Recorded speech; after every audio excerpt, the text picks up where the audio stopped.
S'est-il passé en mars 2013, ce jour où la police dominicaine intercepte un Falcon qui doit décoller? Qui avait-il réellement à bord? Et puis comment se sont-ils échappés? Qui les a aidés? Voilà quelques-unes des dizaines de questions qui ont alimenté l'actualité de ces derniers jours. L'affaire dite d'Air Cocaïne n'est faite que de zones d'ombre et cette rocambolesque évasion n'a pas du tout éclairci le dossier. Nos équipes avaient suivi il y a quelques semaines les pilotes sur l'île. Aujourd'hui, ils ont accepté de témoigner et de revenir sur ces derniers jours. Document signé Édouard Bergeon, Vincent Fischmann, Jean-Sébastien Desbordes et Guillaume Salasca. 13h15, c'est tout de suite. À plus de 7000 km de Punta Cana, le Vercors. La montagne d'où vient Bruno Odos, l'un des deux pilotes français qui a fui la République dominicaine la semaine dernière. Ma vie s'est arrêtée le 19 mars 2013. Et je pense qu'elle va reprendre là bientôt. Enfin, c'est ce que je souhaite, je la projette pas vraiment, mais... Elle n'a pas repris déjà? Non, pas encore, non. Non, on est encore dans le... Enfin, moi, je suis encore dans le... Je suis là présent, mais je suis pas encore... Je suis pas installé pour faire des vrais projets. Voilà. J'avance pas à pas. Libre en France, mais accusé là-bas d'être au cœur d'un trafic de cocaïne qui lui a coûté les 1000 derniers jours de sa vie. Quand tu es en prison, surtout là où on était, il n'y a pas de vue. C'est la première chose que j'ai remarqué en sortant, c'est que en fait, il n'y a pas d'horizon. Nous, on s'est pas évadé. Hein. On a quitté le pays pour retrouver le nôtre. Hein. Je n'ai pas considéré ça comme une évasion, moi. Le mieux serait été qu'on aille au bout de ce procès, puisqu'il était devenu inévitable, et qu'on soit innocenté et acquitté. Maintenant, je suis chez moi, je suis arrivé chez moi, et je suis content d'y être. Mais pour autant, c'est pas terminé. Donc, Oli, quand même te saluer. Ça va? C'est le minimum. On te doit. Si tu veux. Si. Je l'ai vu ton chien, mais je sais pas. Qu'est-ce que tu fais? Il chasse le. Non. Non, là, il est au chevreuil. Là. Mais non, mais moi, Ouais. je chasse que le lièvre, alors ça marche pas bien.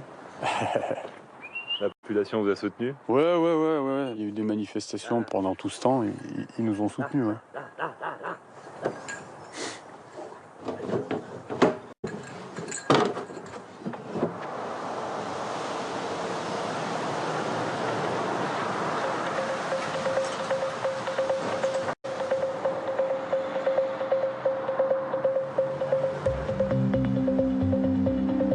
Mardi dernier, à Paris. Quand la nouvelle s'est répandue, face à la pression médiatique, les avocats des deux pilotes improvisent une conférence de presse dans leur bureau.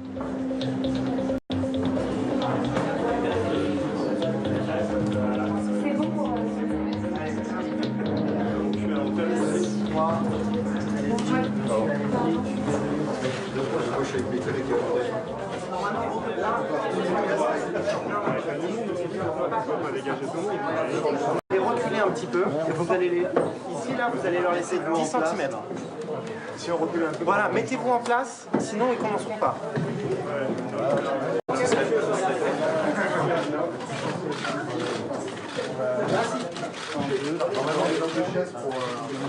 Éric Dupond-Moretti et Jean Reinhardt sont deux ténors du barreau de Paris. Bon, si vous voulez, on va commencer parce que sinon, on va mourir étouffé dans cette histoire, non? D'abord, si vous le voulez bien, on va vous présenter les protagonistes qui sont ici. D'abord, Pascal Forêt, dont on se félicite qu'il soit dans notre pays. Son épouse. Sur les modalités du départ ou de l'évasion, vous appellerez ça comme vous voulez, il n'est pas question qu'on s'exprime.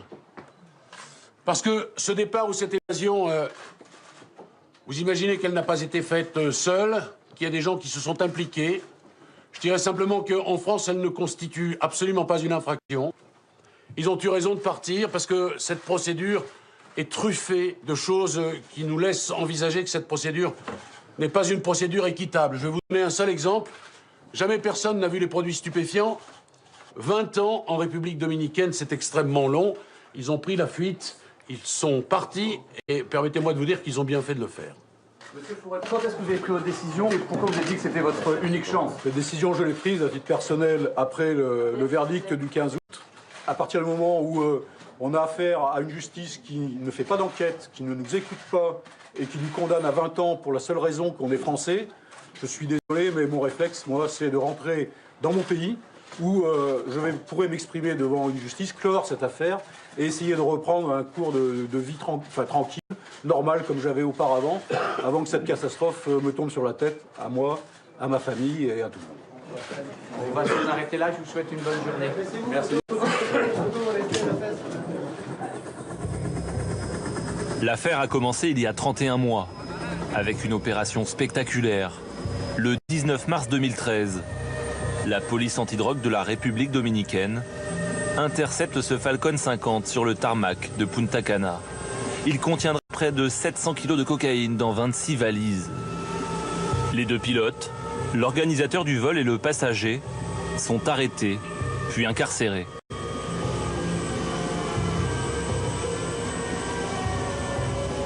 Your name? Odos. Where are you from? France. France? Your name? Pascal Forêt, from France. France? Your name, sir? Alain Castani, from France. France as well? Nicolas Pisapia, from France. From France, okay. 49 Dominicains sont également arrêtés. Militaires, douaniers, agents de l'aéroport. C'est la plus vaste affaire de stupes de l'île menée par le patron de la police antidrogue, le général Rosado Matteo. Pour les prisonniers, le calvaire juridique commence entre report d'audience et changement de juge.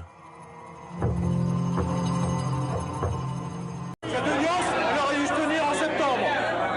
On est en février, elle est encore envoyée. C'est sans fin. Ça marche pas. On voit très bien que ça marche pas. Au bout de 15 mois, la justice dominicaine décide la libération conditionnelle. Depuis le début, les accusés clament leur innocence. La DNCD, la police antidrogue, est soupçonnée de corruption dans le pays. La DNCD est connue pour deux activités. D'abord, ils utilisent leur saisie de drogue pour faire du trafic.